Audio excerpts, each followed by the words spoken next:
Good morning, everyone. How are you?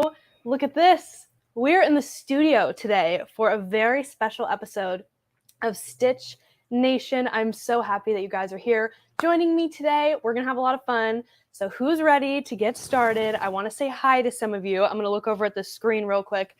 Can I just say, this is so different from our normal setup. I feel like we're improving, you guys. This is so much fun. And I feel like you can see every single part of me and my hair and everything. But nevertheless, let's say good morning to some of you guys. We've got Lucille Camp. Good morning, Joe Allen. We've got Kim Krebs, Dolly Honecker from Chicago.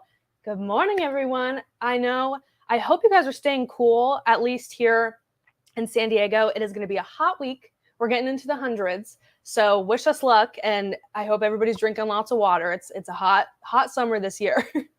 But nevertheless, let's see. Aaron Potts from Ohio. Good morning. Good morning. Doris Anderson from Texas. Good morning, everyone. I'm very happy that you guys came on to SMP Live to join us for a fun-filled hour of just learning some new techniques and some new tips. It's going to be great. And today's episode is extra special because we have SMP's own Rhonda here. She is a SMP teacher, and she is going to be giving her fair share of tips and techniques on finishing garments and all that kind of stuff. And she's right over on the other side of that screen and on this camera. So you'll see her in just a second. So we're all here in the studio. Candace is here too. I'm sure she'll pop in at some point, but we're all here and we're just going to hang out and share some tips and techniques and just get into it and have just a really great show today. But just a few announcements before we get started. As you know, we have SewFest coming up. It's going to be very, very exciting. That is 5 days of streaming for almost 8 hours a day. What more could you ask for? You're going to learn all about different machines, different tips and tricks. And I think Candace might be coming on to teach a class. You never know. I'll leave that up to you to figure that out. But you'll just have to come in and watch on SewFest. But we'll all be there. We're going to have tons of awesome educators coming in and showing you the best of the best when it comes to sewing. I mean, what more could you ask for? I mean, we'll see you there. I'll just leave you with that. And we also have so many fun. We've got 2 contests going on, and we have a $25,000 Dream Studio giveaway that one of you can win. One of you can win it. So make sure you guys tune into SewFest and watch it and have the chance to win and comment and subscribe. And also just subscribe today so that way you never miss another SMP Live show. We're doing this every single day at 10 a.m. PST. So you know where you can find us. You know where you can find me. I'm right here. Right here. See, we're all hanging out. What else do I have? So Scan and Cut University. Let me tell you, if you guys have a Scan and Cut and you are looking to expand your knowledge and maybe try some new techniques and new projects and new things like that and learn from brothers, top educators when it comes to Scan and Cut, I think anybody can say that they are probably the best of the best to learn from. Candace was just chatting with them yesterday, planning it all for you, getting it all ready. But if you are interested in something like that and just expanding your Scan and Cut knowledge, then definitely check out Scan and Cut University. It is a 3-day virtual event, but we also are going to have a little party here at our San Marcos store. So if you aren't able, or if you want to be in person more and hang out with people as you're learning these new tips and techniques, then definitely come and hang out with us at our San Marcos store. It's going to be so much fun, and Candace will be there. I'm sure we'll all come in and stop by and hang out, but definitely join us. We also have just tons of events and classes at our retail stores. So if you're interested, we have a full calendar on our website. Definitely check that out and maybe sign up for some classes. We got So What's New this weekend, right? So What's New? Bring a friend. There's going to be snacks and drinks, and come on in and see all the new products that we have in store. It's going to be so much fun. But what else do I have? What else? I think that might be it for now. See, I got SewFest. I got all that. I think that's going to be it. But stay tuned for giveaways. We're going to have an awesome time with Rhonda here today. And I'm just going to stop blabbering on and just bring Rhonda in and chat with her about what she's talking about today. So good morning, Rhonda. How are you? Hi, Kennedy. Hi, everybody. Today I'm going to just go over a few things, tips and tricks of the trade. I am self-taught. I've been sewing since I was like 13. My grandmother's always showed me how. I had one that was very much about the seam ripper, which that's one of your favorite tools that you should have in your supplies. Yes. Good scissors, good seam ripper, because you'll need it on one end or the other of your project. And it's super important these days when you're making things for yourself to make sure you get the compliment of, oh, you made that? And we've all probably at one time or the other gotten that comment, ooh, you made that. So there is a difference. And that starts with pressing each and every seam as we sew. So behind me, I have a couple irons that I'm going to use today. And both of them are steam irons. So we have a little portable one that I'll probably use the most because it's very small, very lightweight, no cord. And it's a steam iron. And I steam all my, as I'm pressing, I steam all my seams as I go. Because as you connect them, you don't want one to be, one of your seams not to be pressed out. You will notice it.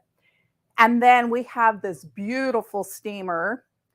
It actually has a water reserve here. So I'm not sure about you, but when I'm at home ironing and I don't have my steamer out and I'm using the steam and my iron, I run out of water really quickly. This one has a reservoir that holds a lot of water.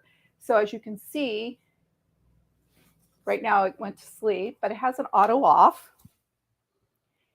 And as you will let it heat back up, but it shoots out a huge amount of steam. You could probably even steam things on the hanger and have great outcome if you don't have a professional steamer. So here it goes. It just, you push it and it just blows out a lot. There it goes. Woo! I don't know if you can see it, but it really will steam things really well. Be careful, steam burns. Just like when you're using your hand steamer, if it drips, it's going to burn you. So just be careful doing that. Always check the heat of your iron on the ironing board first. So when we're sewing our projects, the most important thing usually for me is planning ahead. What type of seams am I going to make? What type of finishes, which there's more than one way. There's always, you can be midway between and say, oh, you know what? I think I'm going to add something to it. So on this side, I have this, this is our Scout tee. We are going to have classes on this at both of our stores. And this is a super fun, popular online top. It's very easy. It's a good beginner's project.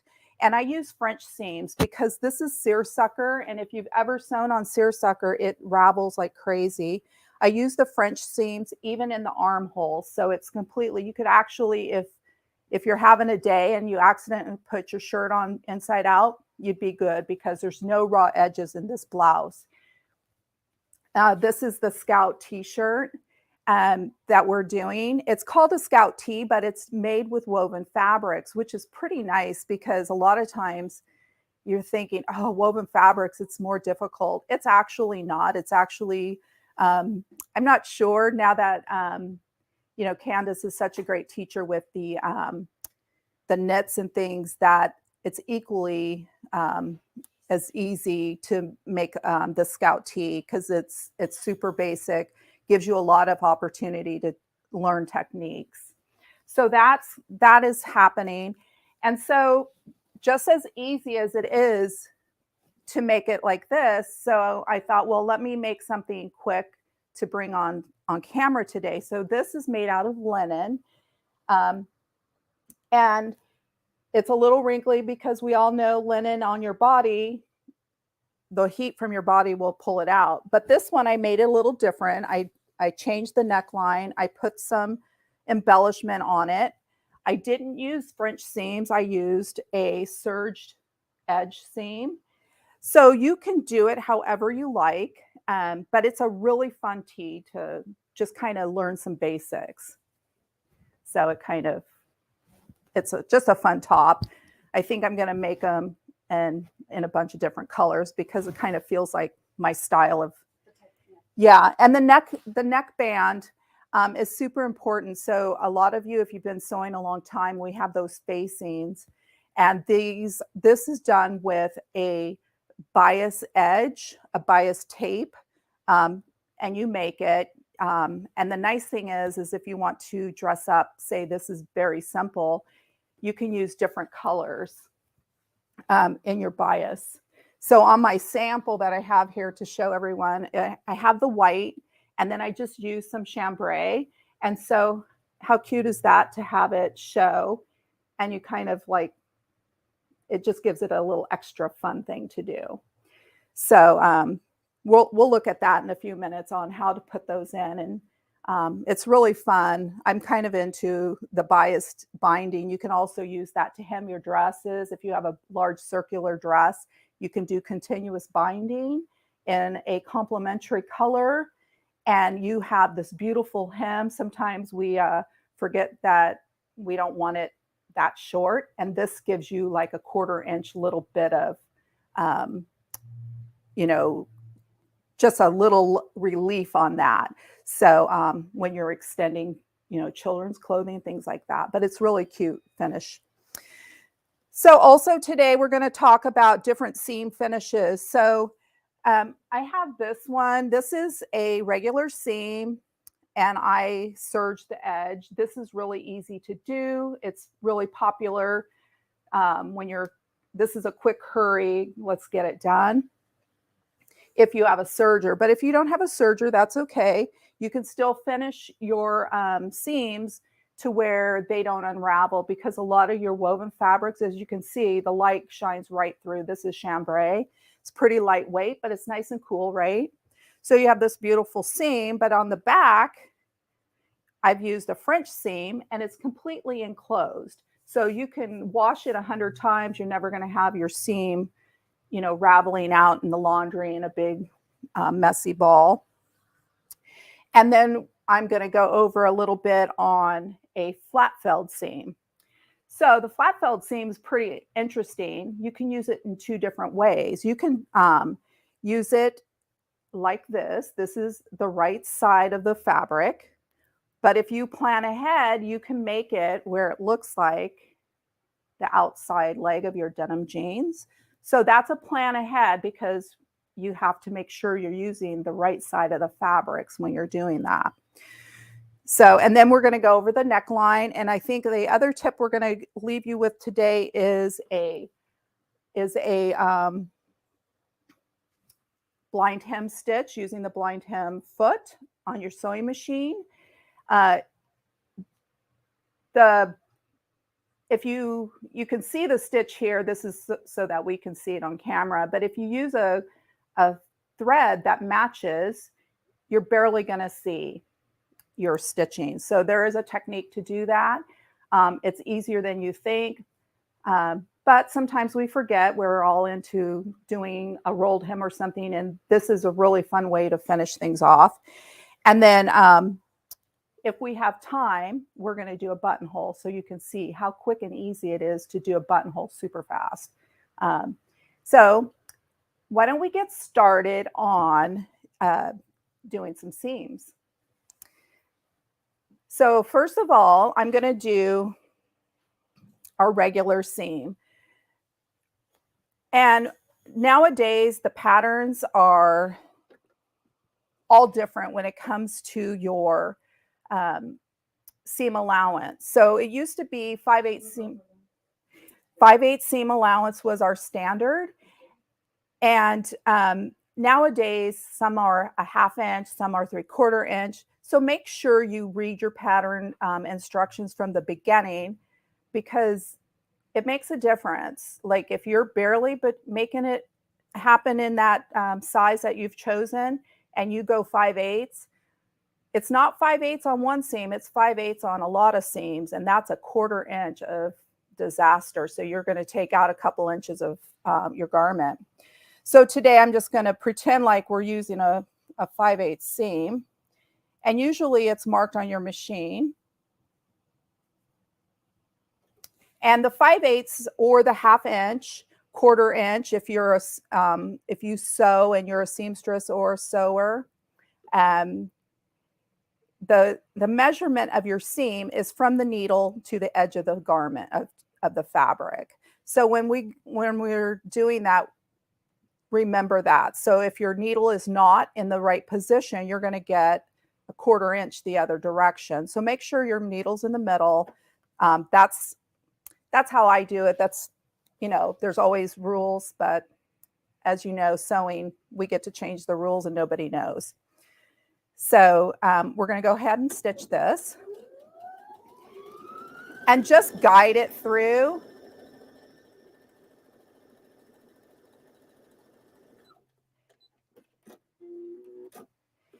So this particular seam, I just went ahead and I had serged it prior to class or prior to being on the show. Sometimes I will serge the edge if it's a fabric that's really ravelly, taking and raveling all over the place. I will serge it prior to sewing it, and that means I just sit down and serge all my edges. So that's kind of how this is. And you can either press it with the seam open if you do it this way. Another way on our sample is I stitch the garment and then I serge the two together. So then you have to make a decision. I didn't realize as I'm talking to you that there's a lot of decisions to be made. So just pick one.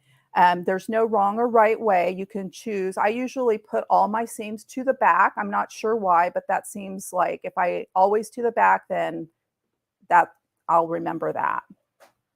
So this one, you would go ahead and when you, okay. So when you take an iron, you want to iron the seam first, press it on the stitches. That kind of sets everything. And then as you open it, just open it up this way. Oh, this way. Then you flatten it out. And then sometimes you can hit it with steam if you need to, but it looks like we're doing pretty good. Cotton's pretty nice when you have a really hot iron. Make sure, don't be afraid. If you have a really hot iron going on and you're not sure, always press on the side. I didn't do that, and then check it with your hand, the heat on your hand. I did have a bad outcome with a veil one time. It was too hot and it sucked it right up, and that was a scary moment, but we fixed it. So it all worked out. So that's just a regular seam. As you can see, it's kind of nice. It's a nice seam to have. So that's your basic. So now the next one is a little more challenging, but once you learn it and you perfect it, it's a really good one to have in your supply of knowledge. So this is definitely when you're making a French seam, you have to plan ahead.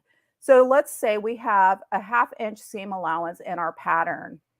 So we are sewing twice, so we can't go to the full 1/2 inch, else we're going to lose your 1/4 inch. So we're going to go in, instead of doing a 1/2 inch, we're going to go to a 1/4 inch, and then we're going to stitch it.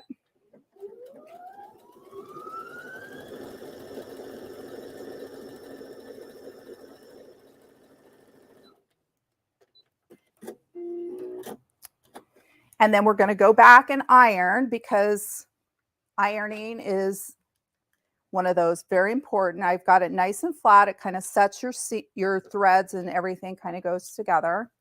And it's super important to have a good set of scissors while you're stitching, because we're going to grade. Okay, so we're going to grade. I've ironed it flat, and then we're going to grade the edge, and we're going to cut off and leave about a 1/16 of an inch. So we're going to cut it in half, basically.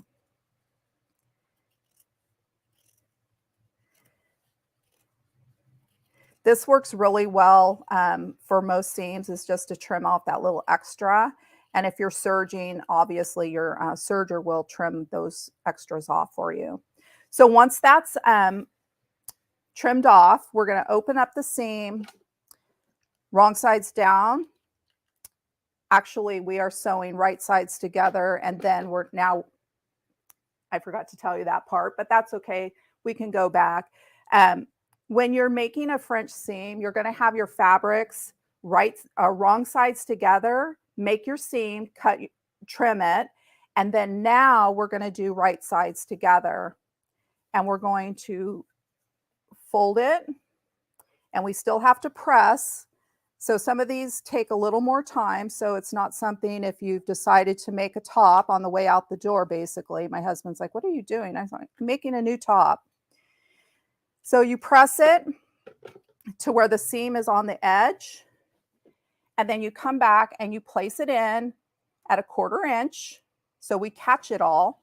If you don't give enough seam allowance on the second part of it, you will see little threads pop through. Especially on fabrics that have a loose weave on them, like linen or chambray. They just go crazy. This is a French seam.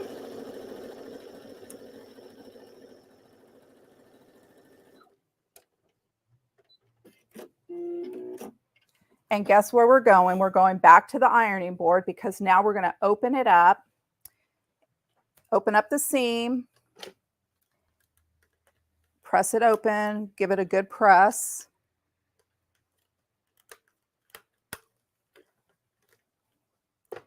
And then you have a nice finished seam. This is the outside, the inside, and no raveling. So that's what's so nice about that seam, is it's basically completely finished up on the inside of your seam. So give her some time to change cameras. Okay. And keep an eye on the cameras. Okay. See what everybody sees. Okay. So now on our next one, we're going to do a flat felled seam. So the flat felled seam is a really nice finishing seam also for mini garments. So we're doing the same thing, wrong sides together first. And we're going to, this one, you don't have to, you'd give the full seam allowance when you're stitching the first line. So we're going to do like a 5/8 seam allowance, and then we're going to go ahead and stitch that. This one's a little different than the French seam.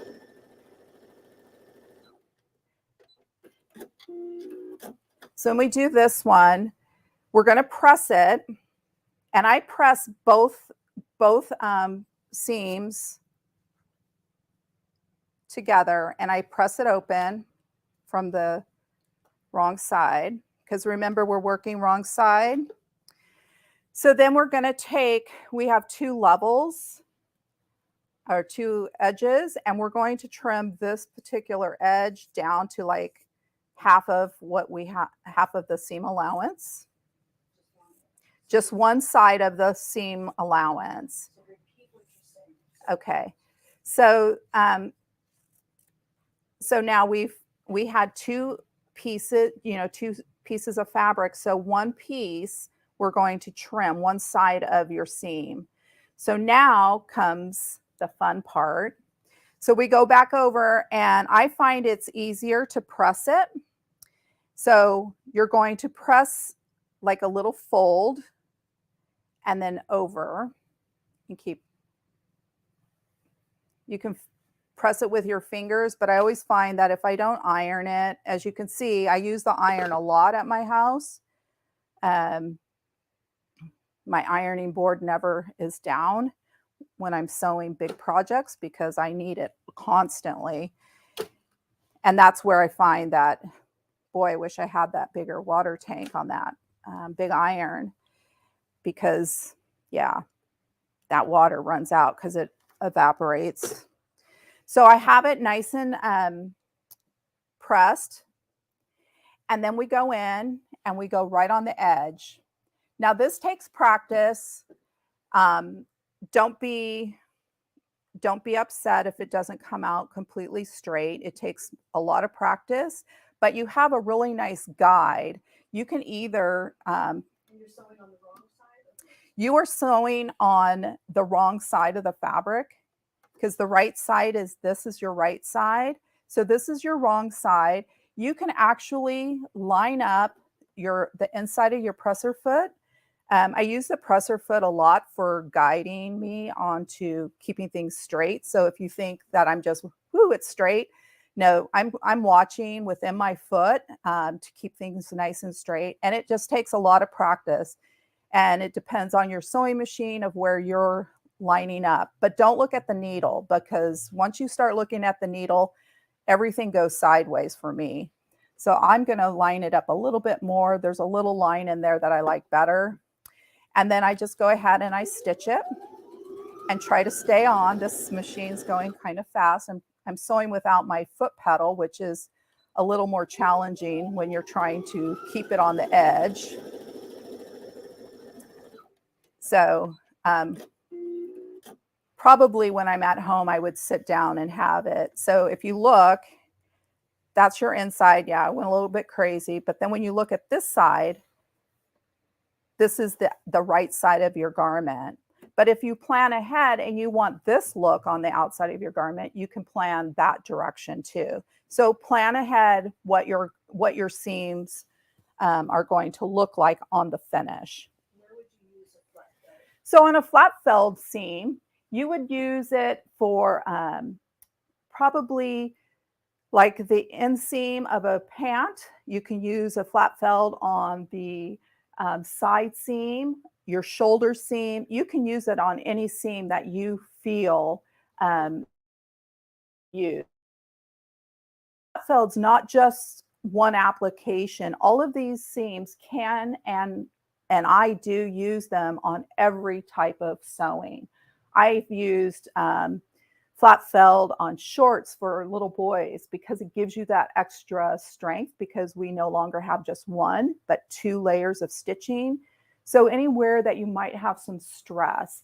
So it just depends on how much time you have to like whip out those pairs of shorts. But for my little boys, when they were little, they're not so little anymore, but I always did that French seam on the seat, especially because we all know what happens with those little boys when they're running around thinking they're crazy. What about the shirt? Was it a flat felt?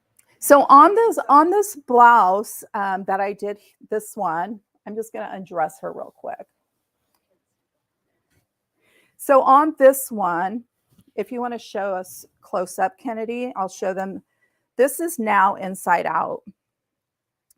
I used the French seam on this particular blouse.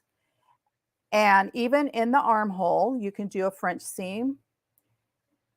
And then this is my shoulder. And so it's completely inside out and there's no raw edges. So we'll dress her back up so she's not standing there being naked. So that, yeah, it makes it super clean. And then when you wash it, especially with, this is a fabric that when you wash it, it shreds in the washing machine. So if you found that you're having problems with seersucker, it's a really nice cotton fabric for summer times, linens, anything with a loose weave, you should use something that completely covers your seam, whether you're serging, because if you just cut your seam, sew it, and then wash it, you're going to have all these knots and bundles in your, it's just not a, yeah, it frays like crazy in the wash, and it'll even fray when you're wearing it. So then I'm going to do the neckline next, or you can use this particular technique on your necklines. You can use it on your hems, and that's using a bias piece of fabric. Now I cut this piece out of a chambray, and it's a loose weave, and try to use something similar. So if you're doing something with, yeah, if you're doing, so if you're doing something that is like a chiffon or something, you might want to use your chiffon, or you can use something lightweight, but don't go super heavy like 100% cotton on chiffon. That's just not going to look pretty. So first of all, I've got this is my neck hole. I just made a little seam. I just used the serge seam. And when I'm using the serged edge for finishing in the garment, so that I'm taking out bulk and not adding to it, I don't use 4 threads. So when you're using a knit on a serger on the knits, it's important that you use the 4 threads when you're building a garment, because you want some structure there. But when you're just finishing the edges on, say, like a linen top, it's more of so that you don't have the fraying going on. I have on my sample, I just serged it with 3 threads. It leaves less bulk. I even use this when I'm doing satin and any kind of bridal fabrics that fray real easily. Satin, taffeta frays like crazy, but it gives you it gives you the purpose of no fraying, but doesn't add a lot of bulk in there, because that's not pretty either. So I've got my everything pressed and ready to go. And what I do is you just go in, and this particular one, I only cut 1 inch bias, and that's on the 45. It's, when you're laying out your fabric, you want to make sure that it's on the 45 degree, else you're not going to get the bias. So the bias, when you have it cut, it stretches slightly. You don't want to stretch it out a lot, because it doesn't always bounce back, especially on cotton, but you can see how stretchy you can get it, but always on a 45. And then I line it up, and I'm going to do a 1/4 inch. This will be a challenge because I'm on the outside of the garment. So you sew it on the outside first, and I'm not going to go all the way around. I might have to stop a couple times to get my curve. And as you can see, as I'm rearranging it, it stretches. So that was a pretty severe curve.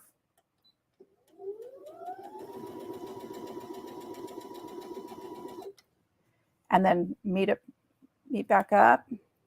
And you could actually, if you're wanting to, I'm just going to stop here and cut. You could actually clip this on if you're worried about keeping it in line. You could go along and either clip it. And I'll tell you, these clips are amazing. I never knew they existed until about 4 or 5 years ago. And I took a class. And if you clip it, then you've already got kind of how it's going to fit on there. So if you're just beginning and you're worried about it not lining up perfectly, you can use clips or pins. I prefer the clips these days because I don't lose as many of them as I used to do. So another important thing when we're doing something like this, we're on a pretty tight curve. We need to clip. So it's in most patterns, it will say clip and grade. And it's not grade or clip, because we clip first and then we grade. So we clip almost to the stitches. We don't want to cut the stitches, because we know that's a bad outcome. And then you have to move your stitching. But go ahead and just clip it. I usually do about a 1/4 inch apart. Sometimes if you have a really tight, like a Peter Pan collar, something that has a really tight curve, you might want to clip a little bit more. So, but at least a 1/4 inch.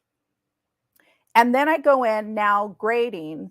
So because we're going to fold this under, we need to grade it. So grading is just trimming off. And I trim as close, but not onto the thread, down to like a 1/16 of an inch. And that's getting out all that bulk of fabric that we don't need that anymore. So, and sewing is messy, so keep a trash can nearby. Then we're going to go back over and we're going to do some pressing. We're going to press. Are you cutting both seams? Yes, we're cutting both seams. We want to take out the bulk. So when you're doing this type of neckline, you want to take out as much bulk as possible. That's the reason for grading. When you make a collar, they'll say to clip and grade. That's taking out a lot of bulk. So now I've pressed it, and then we're going to turn it over, and we're going to do a stay stitch. And that's your regular stitching, but what we're doing is we're going to stitch right along the edge of this, and we're stitching on the bias binding tape. It's a bias binding, I guess. It's not really a tape, it's a binding. And so as we go along here, so then we're going to stop. And it's held it really nicely. So we're going back to iron. So I could just go over and do this, but the chances of this being all ripply is very large. You're going to get a rippled effect if you don't press. This is an important thing, you know, pressing, press, press, press. So what I had done is I pressed it. Okay. I have Candace helping me here. This is my first time on camera. So this is, yeah. So what I did is I've sewn on the bias binding. Then I clipped on the right sides together. It's kind of like you're facing, you know, when we put a facing in, we have this big 2 to 3 inch facing. And a lot of times they only have you tack it in the shoulders. This eliminates all that fluttery stuff happening. Like when you put your top on, all this binding comes out. It doesn't always work out well. And then you have to finish this edge. So with right sides together, I stitched it on, I graded, I clipped and graded, and now I've pressed it to the wrong side, and you're going to start, and you're going to fold it. And I fold it right to the seam where I stitched, and as you, the bias binding to the stitch underneath, and so it gives a nice even, yeah, it gives a nice even fold. And this is a good place to use your clips. So you can hold it and then fold it back and under. So I'm enclosing the stitches. So on the top that I just showed you, let me grab this one. This is completely enclosed.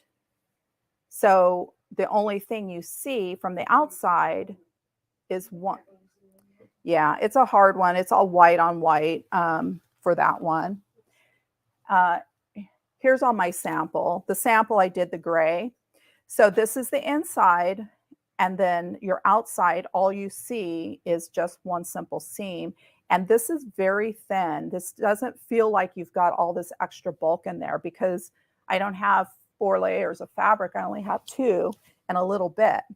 So when you come back, you're going to start and you're going to get as close to the edge, about 1/16 of an inch. Everything's about 1/16 of an inch today. So we kind of just go, and slowly as you come around your curve, you're going to pull a little bit to get your curve.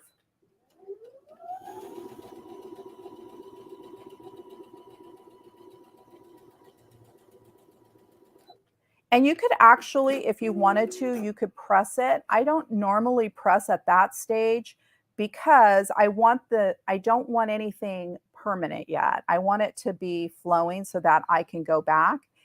And now that is finished. And here's the right side of your garment. You can actually do it to where it's your decoration. So say you're doing like some little, I do a lot of clothing for my granddaughters. So sometimes if you want something a little bit cute for like an embellishment, you can do a different fabric on a solid and adds just a cute little, and this is what it would look like on the outside. So I go over And although it's a little bit puffed up, if I hit it with the iron, although our iron decided to take a nap, well, it's still warm enough. And you're sewing on the wool mat. Yeah, I'm pressing with the wool mat. These are kind of new to me also. It comes from the quilter's world, but I bought this one the size of my ironing board, so it fits this way. And for steaming cottons and things, boy, it really ups the amount of steam that goes into the fabrics. So it looks like we do have time to do. Well, let's do the Do we have a question? yeah. Do we have any questions though so far? Yes. So Vinny asked, how do you know how much? Here, let me get to the exact question. Okay. Vinny asked, how do you know how wide to make that bias binding? That's going to be it can be a personal preference. You can either, if you want a wider binding, so say on a hem, it will give you some more weight down there. And normally, depending on what type of garment you're making, would be depending on, you could choose any. I chose 1 inch because it's less bulk. And the whole reason for using a bias binding is to give you less bulk. And so on a hem, you might want to use 2 inches versus 1 inch, because then you've got the weight of, so if you've ever done a full circle skirt on a cotton, you have like a 1.5. You could cut and use a 2-inch piece of fabric, and then it would end up being 1 inch, and it would give you that weight that you need at a hem. So it just depends on what you're doing as what size, but I wouldn't go bigger than 2 inches, because then we're into like some big crazy things. So you can use the bias binding in the armhole also instead of a sleeve. If you find a top that you're just really like the style and it fits really well, and you want something sleeveless, use it in your armholes, because you have those curves and it just goes in really nice. But cut the 1 inch, and then it ends up being like a 1/2 inch by the time you remove your 1/4 inches. So now I'm going to go into talking of hems. We're going to do like a blind hem. And although on camera we're going to see the stitching, normally we're going to use colors that match. So then it essentially is a blind hem. So guess where we're going? We're going to go and iron our hem first. So you have to make a decision. You can pin it on your person that you're sewing for, or if you just, yeah, if you are just making something because you're making something, you can choose 1.5, 1 inch, just whatever you're choosing. So I fold. This is the wrong side of the fabric. Let's make a mark so you can see this. This one kind of makes, so when you're practicing, this is one, if you practice it a lot, just on scraps, you'll master it, because it does make a huge difference. So I'm going to change to, on my sewing machine, the blind hem foot. I'm also going to select the, I have to look up here. I'm going to select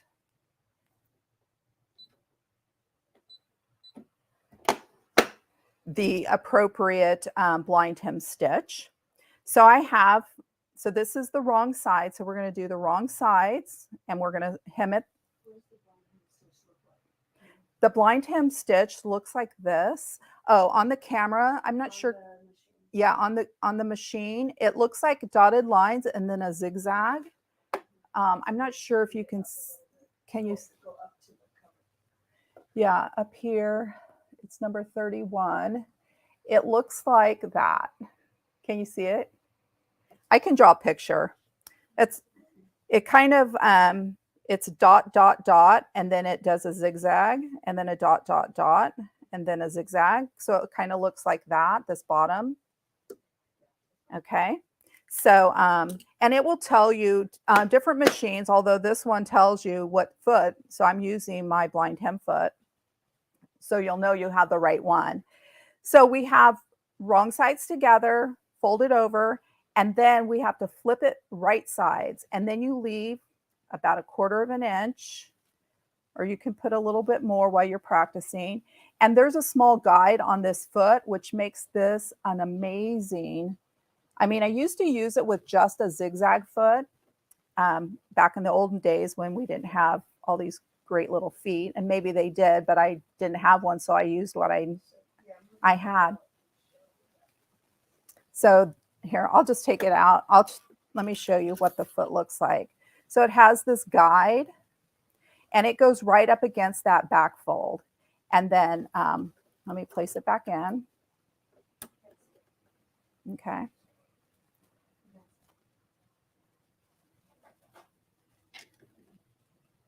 So we have it folded. So we right sides together, then wrong sides, back fold. So it's like a little, kind of like you're folding a fan. And then you're going to line up to the guide. Make sure you're not on the guide, because the whole idea of this is to not catch as much fabric as possible as you're stitching. So as I stitch, every so often it jumps over and grabs the fold. And you don't want to iron that fold because it's a temporary fold. So we just want it to be loose. This is a great to hem slacks and things like that for your husband or whoever thinks that because you have a sewing machine, you can sew anything. So now it's stitched out. And then when we press it open, oh, this worked out well. You can barely see my stitching in here. So this is what it looks like. So if you can see that by using something closer to the color, you can barely see. So that's a different way of, and then I always press the heck out of it because that's how my grandmother would be very proud, because she would always know if I didn't press something. She's like, well, didn't you press that? And I'm like, oh. So do we have time? We have a couple minutes. I'm going to show you one of the best things in the world that I just learned about these great buttonholes just a short time ago. So these, the newer sewing machines, even sewing machines that are, you know, entry level sewing, if you're just starting, even if you're just starting, the entry level sewing machines have these buttonholers. So the new buttonhole feet are amazing. Don't be afraid to use them.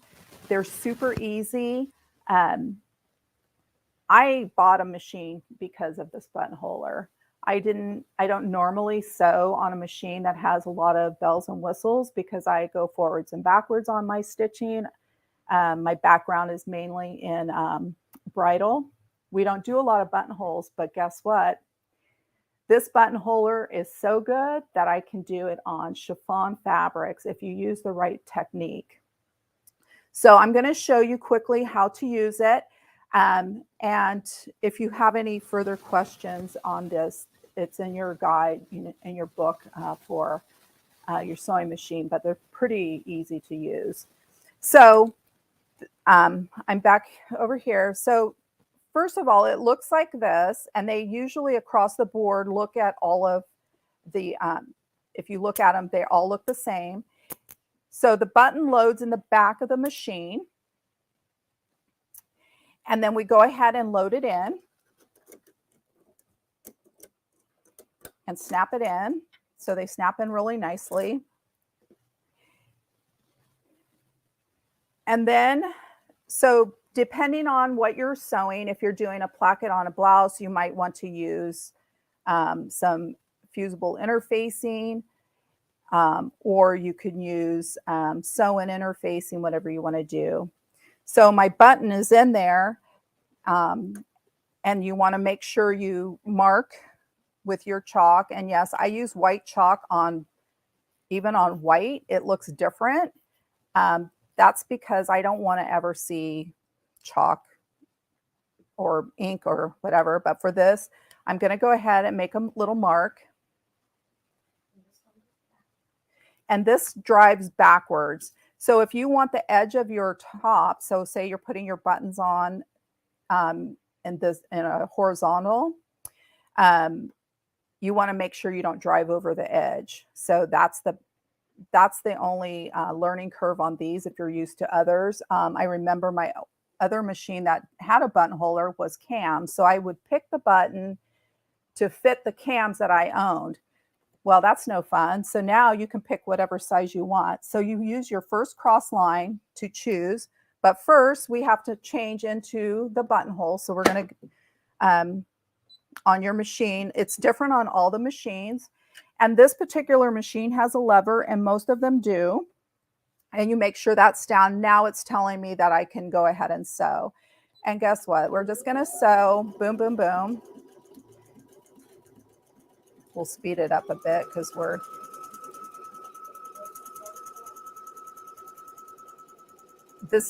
this is just a buttonhole that a simple buttonhole. So normally on a placket on a blouse, you're going to go vertical, but I'm showing you horizontal in case you've decided you want a horizontal on the neckline or something. That's popular. And we have a completed buttonhole. So there's a couple new ways of cutting this open, and I don't have a straight pin, but normally you could put a straight pin across this top, or you can clip it, and you can take your seam ripper and cut open. This one is a little darker so you can see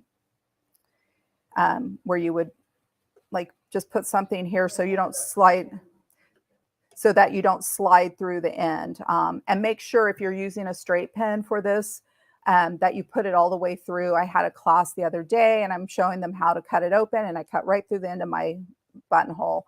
At home, I actually have a punch. Clover carries it, and you just press down. Use a cutting board because you will ruin your tabletop. Ask me how I know. I've done it several times. So, and you just press it out and then you can trim them up. Okay, here, I'm going to show you. Here's a straight pin. I'm just going to through there.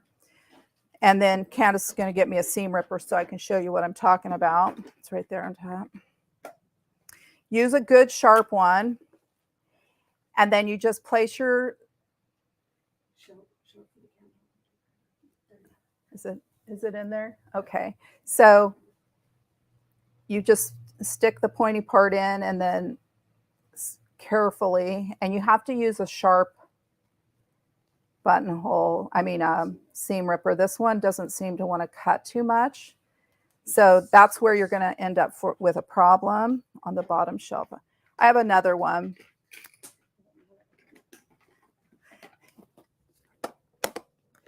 Just a moment.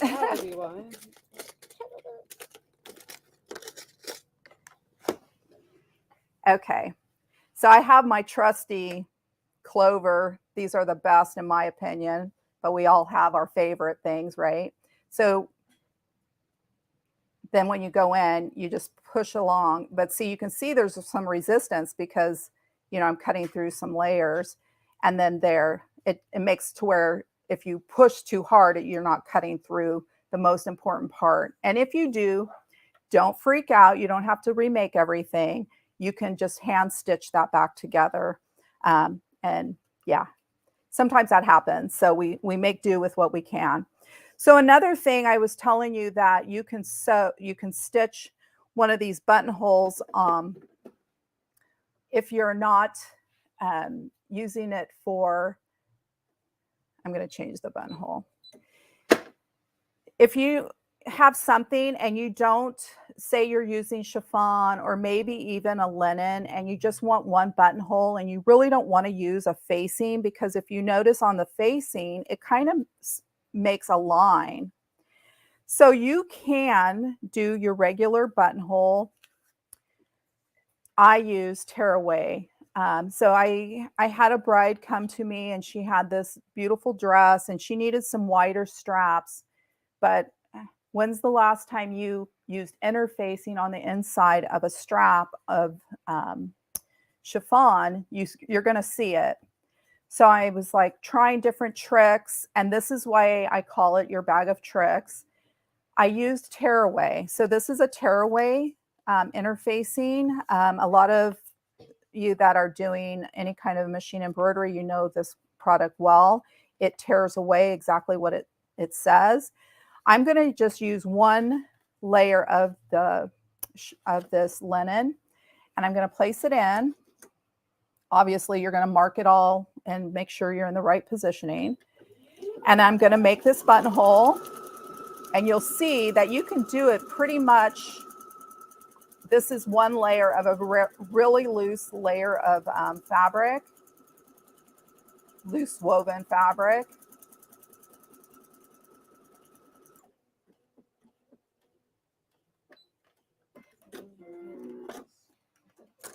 Sorry. So it makes a great buttonhole, but look, obviously I don't want that on the back of my garment. We just tear it away simply.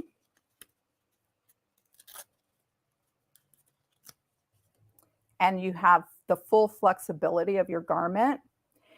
And it leaves a little bit in there. Oh, better pin it because I'm on camera and it'll probably cut all the way through really quick this time. So as we cut through, this is a little harder to cut through because of the paper. I'm just going to use scissors. Be brave if you're using scissors that you don't clip all the way through. So now you have your buttonhole, and it's not, you know, dark and, you know, completely filled in like that. So you're going to have a different look. So that's a possibility. Did we have any other questions on buttonholes or other finishings? Okay, we're going to talk about a couple patterns that are coming up. We have the Scout Tee, which, yeah, this is the Scout Tee, and this is this linen top. You can use any woven fabric that you like. Just depends on what you want. The garment fabrics work best, but if you really like, you know, a cotton print or a satin, anything, this will work for almost any woven fabric. And I bet you could even use knit if you wanted to, because, and this has all the finishes we used on camera. It has our facing, and I used on this particular one, I used my first one where I just sewed the seam in and then I serged. But you have to press in between each one, because you can see that if I hadn't pressed this open, this wouldn't be a nice connecting. So that's all of that. And I actually just did a turn-up hem on this particular one. And then also, if you're looking for something else that's just a really fun project for beginning sewing, it's this, the Tamarack jacket by Grainline Studios also. And it's very simple. And I used a lot of the same techniques within this jacket. We have bias along the collar edge. We have it underneath the collar. So I use that bias binding a lot. I used a serged open seam on the sleeves and on the shoulders. But you can see that, you know, if you pop your collar, if I had serged that, this is on the outside. Now you have this really clean look on the outside of your collar. So sky's the limit on different finishes. The what?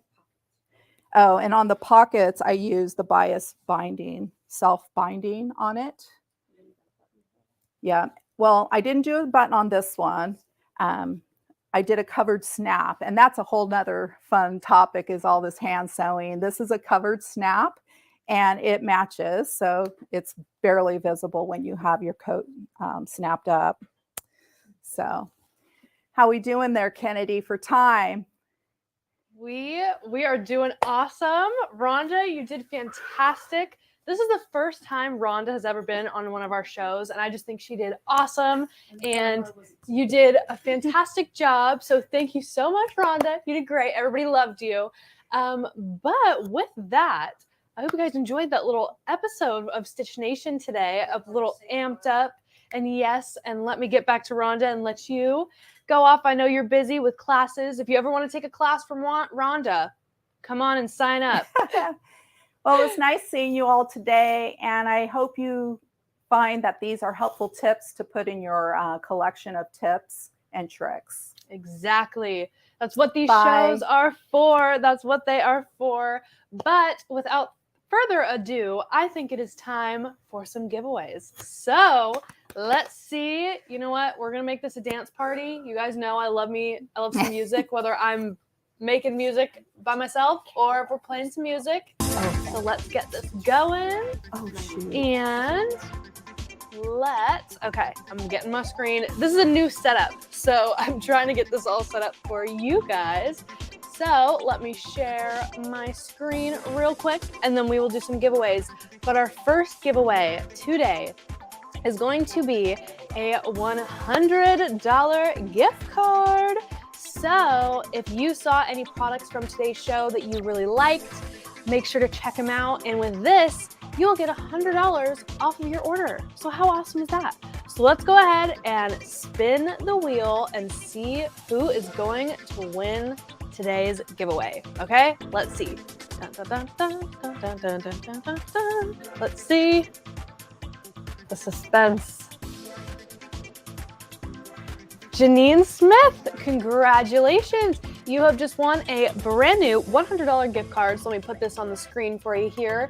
So go ahead and go to SewingMachinesPlus.com to claim your prize, and we will get that out to you, and you will get $100 off your order. Okay, let's see what is next. We are going to do some sew mats. You know them, you love them. We've got all the different colors running down the screen right now, and you can pick your size. We've got 4 different sizes for different kind of machines. So let's see who is going to win today's sew mat of choice, because you get to pick. So let's see. Dun, dun, dun, Who's it going to be? I see us on there. I'm like, you can't win. May Simmons, congratulations. You have just won a brand new sew mat of your choice. Go ahead and go to SewingMachinesPlus.com, fill out the form, and we will get that new sew mat of your choice. You get to pick. Maybe if you have like a theme to your sewing room, you can match it with, the corresponding sewing mat. You never know. But our last giveaway today, our very special giveaway, is going to be a Singer 3323S sewing machine. So if you saw any of the things that she was doing today, you definitely will be able to complete some of those on this machine here. So let's go ahead and see who's going to win this machine. This is a really nice machine, you guys. I'm just letting you know. Whoever wins is very, very lucky. So let's see. Ann Jenkins, congratulations. You have just won a brand new Singer 3323S sewing machine. Congrats. Go ahead and head to, here, I'll even do this. Oh, it doesn't work. I tried. But go ahead and head to SewingMachinesPlus.com to claim your prize, and we will get that all shipped out to you. I know if some of you guys were working on or wondering about your giveaways, we are currently getting them all shipped out. So not to worry if we're just, with all the shows happening every single day, it takes us a little bit to make sure that we get them all to you, but we're working on it and we're making sure everybody gets their giveaways to your doorstep because we want you to enjoy them as much as we do. So with that, all right, let me take this off here. I'll come back to me. All right. Well, that was today's episodes of Stitch Nation. Can you believe this is our 8th episode? We're almost at 10. If you have any ideas on what we should do for our 10th show, we can make it super special. What do you guys think? What are your ideas? And if you guys have any more ideas for shows, or if there's something that you want to learn more about that you think that we could help with, let us know. We love hearing your guys' ideas for shows. It's always so nice because you guys watch. We're who you want. We are here for you, right? So if you guys have any ideas or any things or anything you want to see, just let us know. Let us know. If you want to see Blaine get pied in the face, I mean, we can make it happen. Yeah. All right, you guys. Well, I'm going to go, as Candace goes, I volunteer. See, we can do fun stuff too. All right, you guys. Well, I'm going to go ahead and head out. It is if you know Andrea, it's her 30th birthday. So we're gonna go have lunch, and it's gonna be fun. And Blaine just got back from Baby Lock Tech. So I'm gonna go hang out with them for a little bit, but I hope you guys have an awesome rest of your Wednesday, and go make something fun. Go do a project and send us photos and let us see all the new things that you're working on. We love to do it and see it and just feel like we're a part of SMP Nation. So, all right, you guys, I'm gonna go ahead and take off. You guys have a wonderful rest of your day, and we will see you guys tomorrow with Blaine. All right, you guys, see you later.